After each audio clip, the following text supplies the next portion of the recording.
Merci d'être venus aussi nombreux. C'est le même titre c'est une conférence que j'ai présentée l'année dernière. J'ai essayé d'apporter des améliorations. Et donc je vous la ressoumets aujourd'hui. Et pardon aux anciens, enfin à ceux qui étaient déjà l'an dernier. Peut-être qu'il y aura des répétitions. La lutte contre le paludisme ou la lutte contre les paradoxes. Parce qu'en découvrant le palu, peu à peu, je me suis rendu compte qu'il y avait pas mal de contradictions, de paradoxes, que je vais essayer de mettre en évidence ici. Alors d'abord, pourquoi lutter ? La question est légitime, hein. Qu'est-ce qu'on fait tous ici ? Bien, dans ce que j'appellerais l'affaire du paludisme, il y a un accusé qui est Plasmodium falciparum, qui tue son hôte intermédiaire, l'homme. Et ça, ce sera le premier paradoxe, puisque c'est complètement absurde de la part d'un parasite de tuer son hôte, parce qu'il se tue lui-même. Et cela vient a priori du fait que Plasmodium ait un peu pourri la vie tardivement par rapport aux 3 autres espèces, et qu'il soit mal adapté à l'homme. En conséquence, il l'affecte. Alors on commence souvent les présentations, les articles aussi, on voit souvent le paludisme tue 1 million d'enfants par an en Afrique, un enfant toutes les 30 secondes. Alors je vais me plier aux traditions et je vais pousser un peu plus loin, peut-être en disant que donc 30 secondes, un enfant toutes les 30 secondes, ça fait près de 3000 par jour. C'est l'équivalent de 4 Airbus A380 qui peuvent contenir jusqu'à 800 passagers. Donc 4 Airbus qui s'écraseraient chaque jour. Et un rappel aussi, les attentats du 11 septembre ont fait 2749 victimes. Et on parle beaucoup plus souvent des attentats du 11 septembre, des conséquences économiques et politiques, que des victimes du paludisme. Alors, comme le palu tue, il faut lutter contre le paludisme, il faut lutter avec différentes lignes d'action. La transmission, lutter contre la transmission, lutter contre la maladie. On va voir qu'il y a plusieurs lignes d'action et on va voir qu'il y a, à mon sens, beaucoup de paradoxes et beaucoup de contradictions. Donc d'abord, lutter contre la transmission. Premier axe, toute logique, c'est la lutte antilarvaire, qui consiste à réduire le nombre de larves de moustiques, soit par des traitements insecticides, par l'aménagement des eaux usées, par les drainages, ou par des moyens de lutte intégrés. Et deuxième paradoxe, c'est, on a vu souvent à plusieurs reprises dans la littérature, puis un exemple pas loin de Madagascar qui est aux Comores, d'élevage domestique de moustiques vecteurs du paludisme. La raison est simple, c'est que les Comores sont bâties sur des terres volcaniques, l'eau de pluie n'est pas retenue, elle s'infiltre, donc les gens ont l'habitude de récolter les eaux de pluie et les stocker dans des bassins, donc qui offrent une eau propre et ensoleillée pour les moustiques, dont Anopheles gambier, qui est l'un des meilleurs vecteurs du paludisme. Donc le paradoxe, c'est que les gens élèvent près de chez eux, à leur porte, le moustique qui va leur transmettre le paludisme. Autre ligne d'action dans la lutte antivectorielle, dans la lutte contre la transmission, c'est la lutte antivectorielle.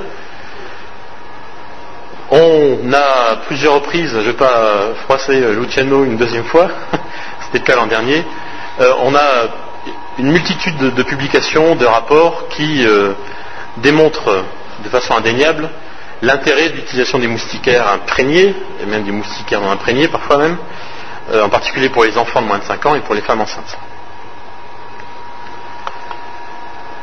Malheureusement, donc c'est des chiffres qui sont un peu anciens peut-être, alors les courbes ont été nettement améliorées depuis. Malheureusement, la couverture est souvent trop faible de l'utilisation de ces moustiquaires. À l'époque, on disait qu'il y avait rarement plus de 10% des enfants de moins de 5 ans qui dormaient sous moustiquaires imprégnés. Actuellement, les chiffres sont bien meilleurs, mais ils ne sont pas suffisants. Et on constate aussi, malheureusement, bien souvent une mauvaise utilisation de ces moustiquaires, pas de réimprégnation après la péremption de l'insecticide. Parfois des moustiquaires troués, là on sait très bien que les moustiquaires troués n'ont aucune efficacité. Parfois ce sont que les parents qui utilisent les moustiquaires pour des problèmes de nuisance. Alors évidemment l'impact sur les enfants de moins de 5 ans est proche de 0. Et les moustiquaires sont fabriqués pour être adaptés à un lit. Et on voit souvent des enfants qui dorment sur une natte, sur une surface qui n'est pas adaptée du tout à la moustiquaire, donc il y a les rideaux aussi qui peuvent être utilisés. Mais ça pour dire que c'est pas non plus ça répond pas à toutes les conditions. L'utilisation des moustiquaires, quel est le principe? C'est de réduire artificiellement le niveau de transmission. Et là, il y a des théoriciens, en tout cas, qui émettent un doute sur l'intérêt des moustiquaires, que je vais développer un petit peu ici. C'est que, par exemple, cet auteur-là a démontré que le risque le plus élevé d'accès sévère parmi les enfants qui vivent en zone le risque le plus élevé d'accès sévère est observé chez les enfants qui vivent en zone de transmission faible à modérée. Donc ce qui met un doute quelque part sur le bénéfice de l'utilisation des moustiquaires en zone de forte transmission. En effet, si on compare des zones avec des niveaux de transmission avec un EIR d'un facteur de 100 de différence, la mortalité due au paludisme entre ces deux zones est sensiblement identique.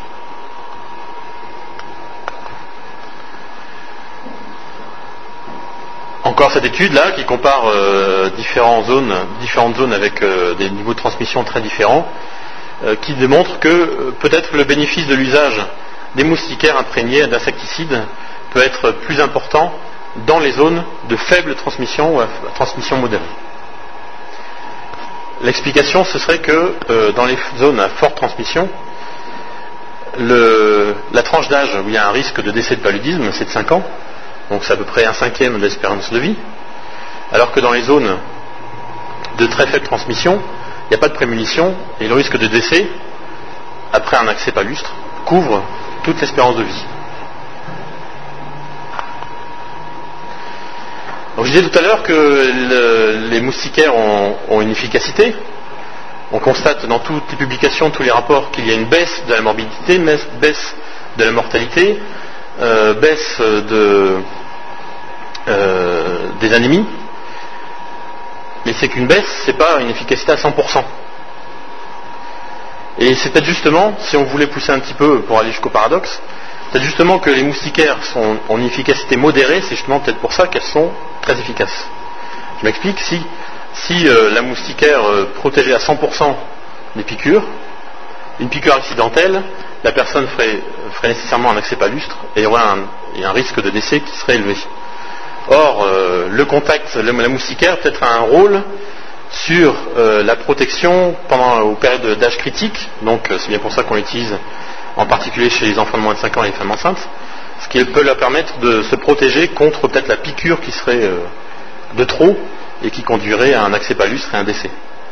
Mais ce n'est pas une protection à 100%, ce qui permet malgré tout aux enfants d'avoir une prémunition et d'être protégés ensuite, après, au cours de l'adolescence et de l'âge adulte.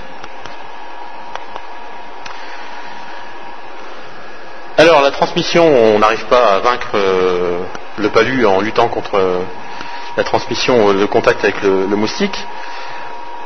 Beaucoup d'espoir dans le vaccin. Où est-ce qu'on en est dans le vaccin? Je ne vais pas faire la synthèse ici de tout ce qui a été fait sur le vaccin. Qu'est-ce qu'on demande à un vaccin? C'est d'être efficace à 100%, ce serait idéal, et qu'il y ait aussi une bonne couverture de toute la population pour être vraiment un outil efficace. Le vaccin existe. C'était testé, je crois, dans les années 60 par l'armée américaine, qui consistait à injecter des sporozoïdes irradiés. Le problème, c'est que le nombre de rappels doit être très fréquent. Il doit y avoir de fréquents rappels. Des sporozoïdes vivants, donc il faut les produire avec des moustiques, qu'on infeste avec la culture in vitro pour produire des gamétocytes.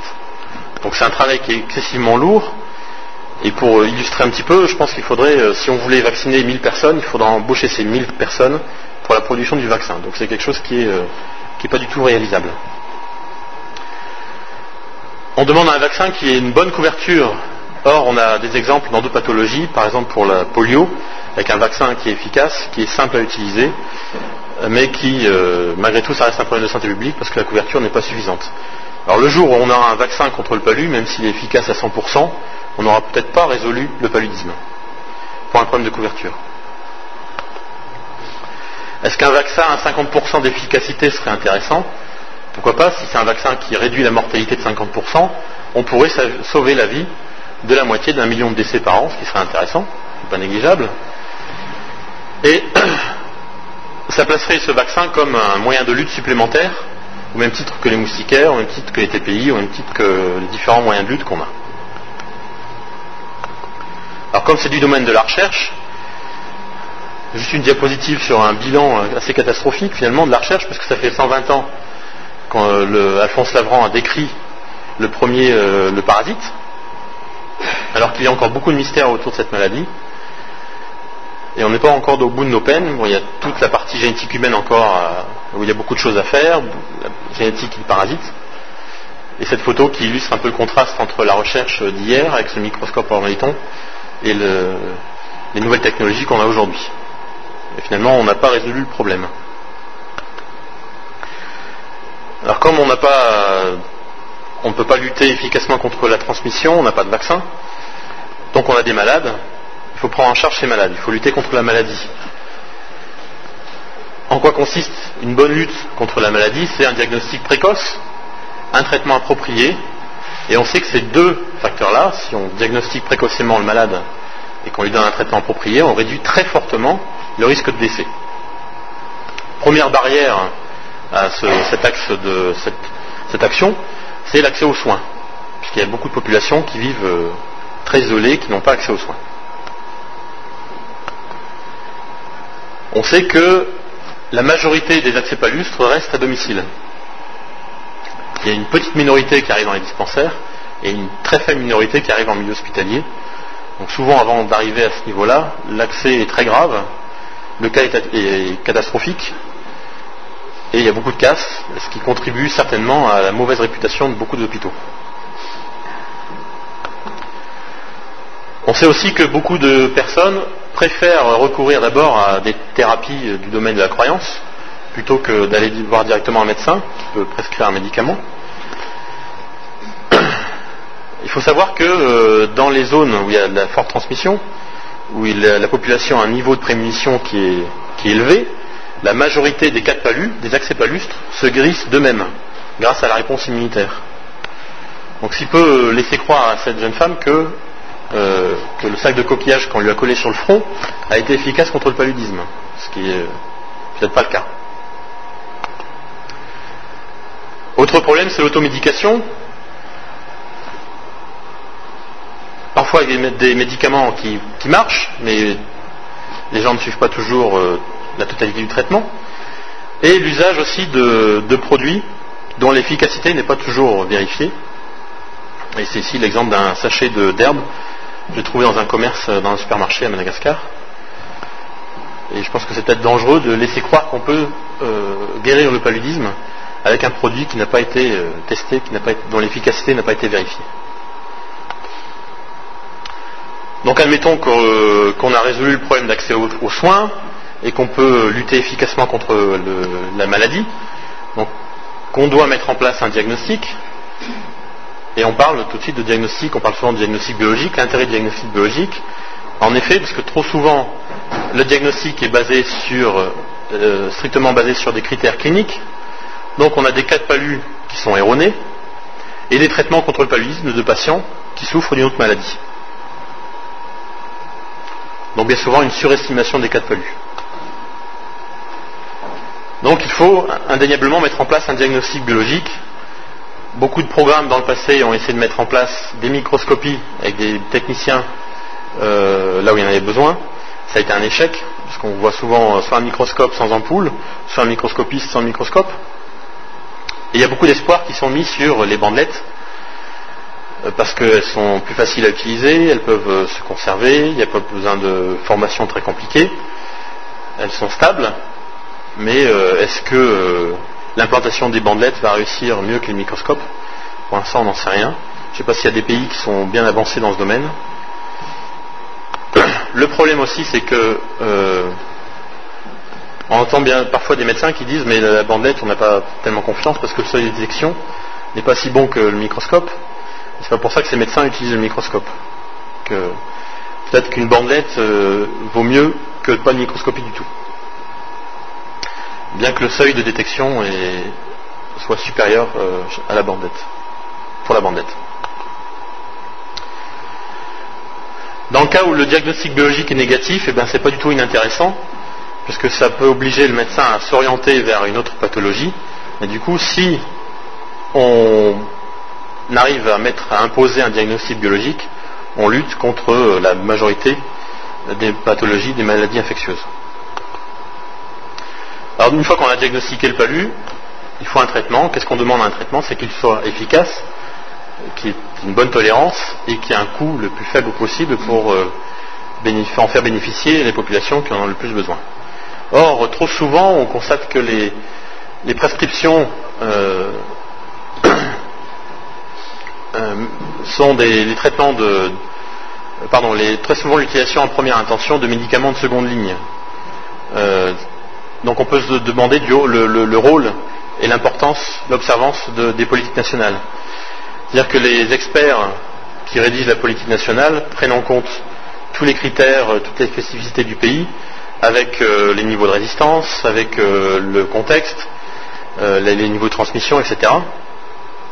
Donc des facteurs très importants, mettent en place un programme national, des directives, sur des critères solides, mais le médecin qui est en face de son malade peut avoir alors qu'il veut atteindre le même objectif, qu'il veut guérir son malade, il a des critères qui sont très différents, et peut-être que c'est pour ça que la politique nationale n'est pas bien suivie. On observe aussi souvent l'usage abusif de quinine en intramusculaire, avec toutes les conséquences dramatiques qui en suivent, et la mise sur le marché de médicaments dont les prix sont inabordables. Il y a beaucoup de médicaments contre le paludisme finalement, mais ça reste toujours un problème de traitement dans les populations qui en ont le plus besoin à cause du coût. Donc l'accès aux médicaments, les deux barrières d'accès aux médicaments, c'est la distribution et le prix. Et cette image un petit peu symbolique d'une boisson gazeuse qui contient de la quinine. Donc la quinine, c'est un argument de vente, ce qui est assez paradoxal. Je suis même persuadé qu'on peut trouver dans certains villages, dans des zones reculées, on peut trouver cette boisson gazeuse alors qu'on aura du mal à trouver un médicament contre le paludisme. Et cette filière là de distribution et de prix, cette démarche est exploitée par le marketing social, qui permet de mettre à disposition à des prix, à des coûts très faibles, un traitement contre le palu. Donc ici à Madagascar le Palustop, qui est remplacé maintenant par Auditaz, mais je crois que c'est gratuit, Auditaz, c'est gratuit, n'est-ce pas? Et d'après le rapport de l'OMS en 2005, il y a actuellement 22 pays qui ont mis en place cette stratégie de prise en charge à domicile pour les enfants de moins de 5 ans. Autre problème dans le domaine du traitement, c'est la contrefaçon, puisqu'il y a énormément de médicaments contrefaits, parfois même plus grave, ou de mauvaise qualité, avec des principes actifs sous-dosés, voire même totalement absents. Et donc c'est évidemment un gros problème de traitement. On aura une conférence pendant l'atelier Palu par Philippe Brasseur sur ce sujet. Autre problème encore dans le domaine du traitement, c'est l'émergence de la résistance à la chloroquine, à d'autres médicaments, qui serait à l'origine en grande partie de l'augmentation de la mortalité.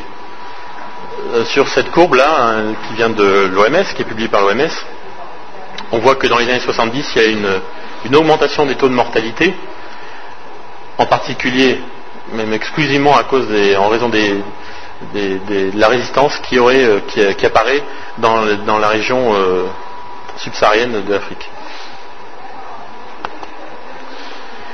Donc il faut des nouveaux traitements, des nouveaux médicaments, et on parle de plus en plus de l'artémisine, qui est un produit extrait d'Artemisia annua. Et dans ce domaine, on voit de plus en plus de projets, on a vu passer plusieurs ici, des projets de plantation d'Artemisia annua. Parfois derrière, dans l'objectif de produire des tisanes pour soigner la population. Alors il y a beaucoup de contradictions dans ce qu'on lit là-dessus, sur les tisanes. Beaucoup de papiers qui montrent que c'est efficace. Et beaucoup de gens qui disent que de toute façon le principe actif n'est pas soluble dans l'eau, qu'on en perd beaucoup dans la tisane, qu'il y a une mauvaise absorption, etc. Bon, il y a encore peut-être pas mal d'études à faire là-dessus. Mais là où les boucliers se lèvent, en particulier de la part de l'OMS, c'est une tisane, donc ce sera en traitement en monothérapie. Et là, c'est contre-indiqué d'utiliser cette plante-là, ce médicament-là en monothérapie, parce qu'on risque de voir émerger très rapidement des résistances. Et après, on n'aura plus rien pour traiter. Donc c'est pas parce qu'on a de l'artémisia dans le jardin qu'on va se soigner contre le paludisme. Il faut nécessairement passer par tout un réseau classique de production de médicaments, une filière donc, avec d'abord l'assurance de revenus pour les agriculteurs qui vont produire cette plante, optimiser la production de principes actifs, choisir le bon stade, la bonne plante, la bonne variété. Ensuite, l'extraction, qui est apparemment l'étape la plus critique dans la filière. Combiner l'artémisine avec un autre médicament. Et une production industrielle qui assure une qualité et une distribution. Et selon l'OMS, il y a actuellement 23 pays africains qui ont adopté les ACT. Les prix vont de 0,75 à 2,75 $, ce qui est très cher, ce qui est 10 à 20 fois le prix de la chloroquine.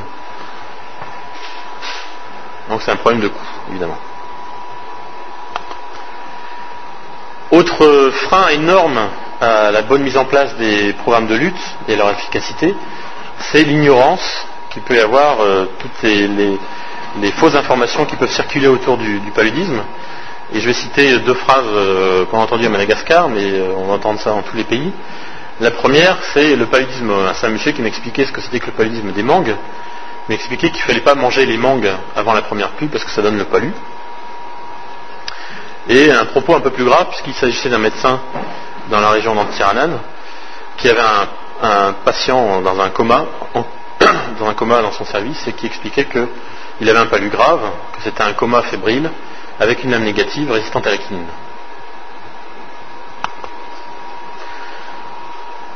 Lutter contre l'ignorance, ici c'est la relation qu'il peut y avoir entre le paludisme présumé et la chimiorésistance. Donc on parlait tout à l'heure du diagnostic. Bien souvent, le diagnostic du paludisme est fait sans contrôle biologique, donc on parle de paludisme présumé, on suppose que c'est un palu. On traite le patient contre le paludisme, et si c'est pas un palu, le traitement n'a pas d'efficacité, et donc on en conclut c'est une souche résistante. Encore un paradoxe.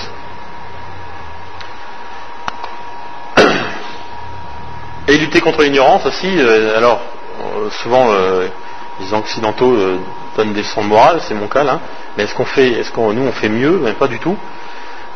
Donc dans les populations qui vivent en zone d'endémie, on voit qu'il y a un usage limité des moustiquaires, qu'il y a d'automédication, une mauvaise compliance des traitements.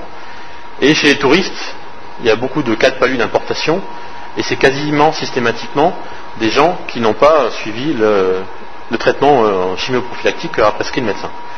Donc est-ce que, soi-disant qu'on a un niveau d'éducation qui est plus élevé, mais on n'est pas plus doué pour lutter contre le paludisme?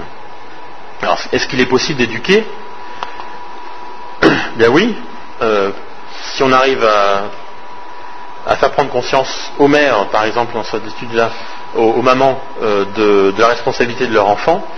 C'est une étude éthiopienne sur 14 000 enfants qui a été faite en 1997 et qui avait deux groupes. Donc un groupe de mères contrôle qui n'avait pas reçu d'éducation particulière, chez qui les auteurs ont constaté un taux de décès de 50 pour 1000, dont un peu plus de la moitié pourrait être dû au paludisme, et un groupe de mères éduquées pour identifier les symptômes, la fièvre, et traiter leur enfant avec de la chloroquine. Et là, les auteurs ont constaté un taux de décès de 30 pour 1000, dont 19% auraient pu être incriminés au paludisme.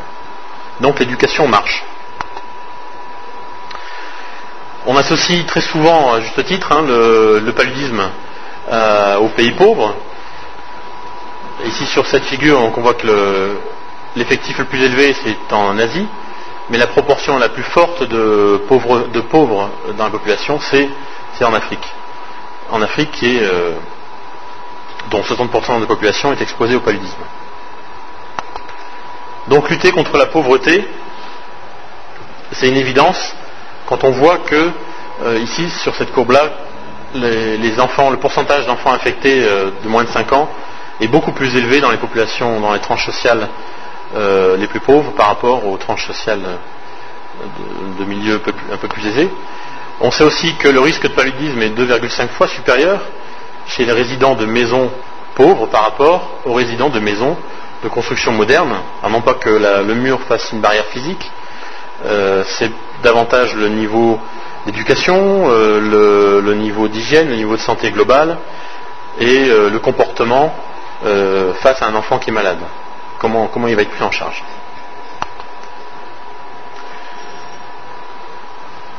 Donc il semble évident que le développement économique, ce sera une source, aboutira en tout cas à la réduction du poids des maladies infectieuses dans les pays du Sud, ce qui permettra à ces pays de lutter ensuite contre les allergies, contre les cancers, contre les maladies cardiovasculaires, qui sont des problèmes de santé publique dans les pays du Nord. Alors certainement que, indéniablement, les pays du Nord ont un rôle à jouer, une grande responsabilité dans la différence qu'il y a entre les pays du Nord et les pays du Sud. Cette caricature-là où le pingouin explique à ses collègues que plus on exporte nos richesses et plus on importe leur pauvreté. Ce qui est vrai. Malheureusement, il y a un écart qui est énorme, ce qu'on va essayer de voir un peu ensemble ici. Je rappelle ici cette campagne publicitaire qui était très très bien faite de MSF, qui a détourné un petit peu, à juste titre, le terme d'armes de destruction massive, et c'était au déclenchement de la Seconde Guerre du Golfe. On sait aujourd'hui qu'il n'y avait pas d'armes de destruction massive. Et je me suis posé la question de savoir si les moyens étaient à la dimension des besoins pour la lutte contre le paludisme.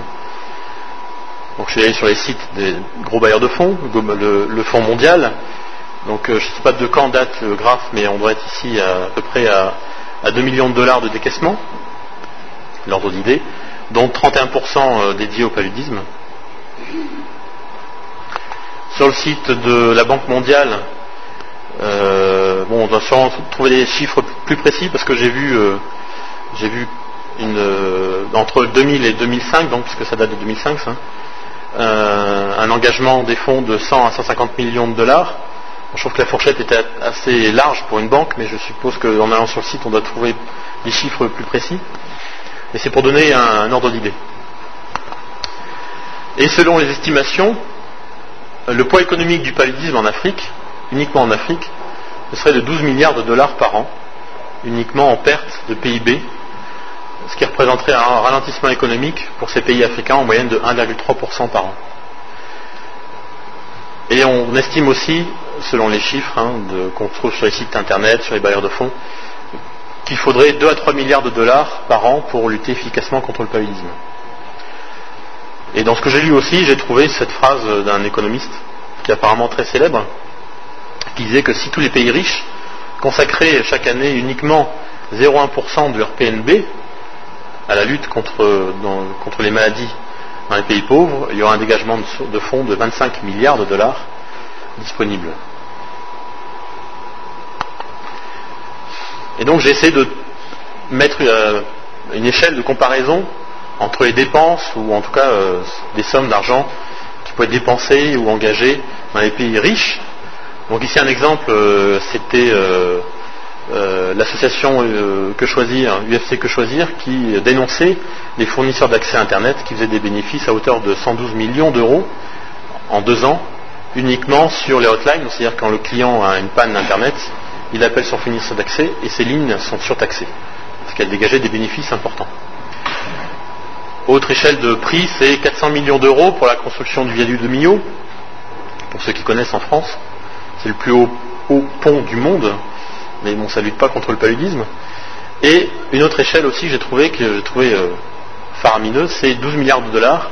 C'est le budget qui est prévu pour la reconstruction du World Trade Center.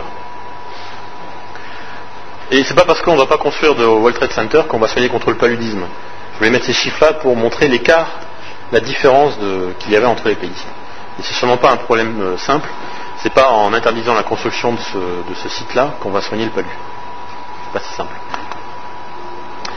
Donc quand on a un manque de moyens, on essaie de les optimiser.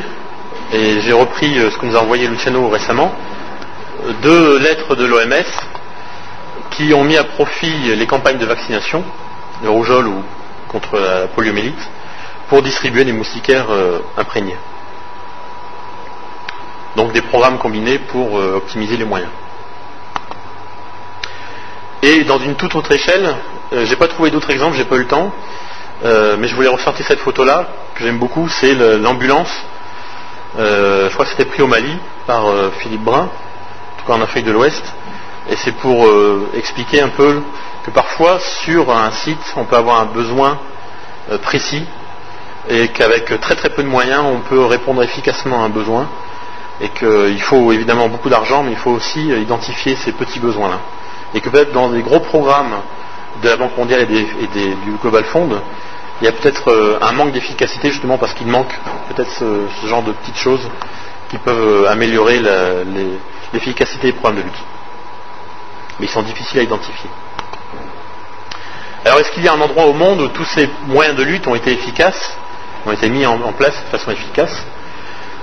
Il y a plusieurs pays industrialisés où on a éradiqué le paludisme, et je vais citer ici l'exemple de la Tunisie, qui a eu un épisode épidémique dans les années 30, qui a mis en place un programme d'éradication en 1968, et le dernier cas de paludisme a été enregistré en 1979.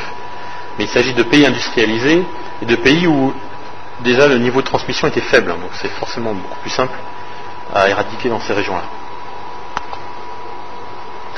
Alors peut-être qu'il faut compter sur le progrès humain, et pour illustrer le progrès humain, j'ai essayé de trouver quelque chose d'original, et j'ai trouvé cette démonstration concernant le marathon.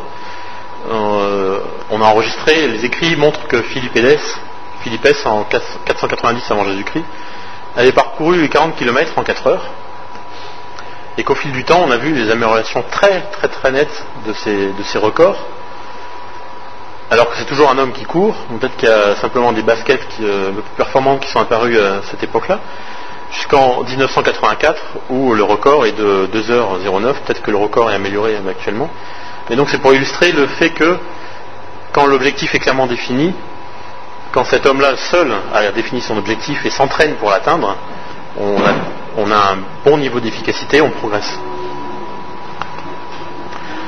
Enfin, la conclusion, donc on a vu que le manque d'éducation amenait à un comportement à risque, on a vu que le manque de moyens financiers notamment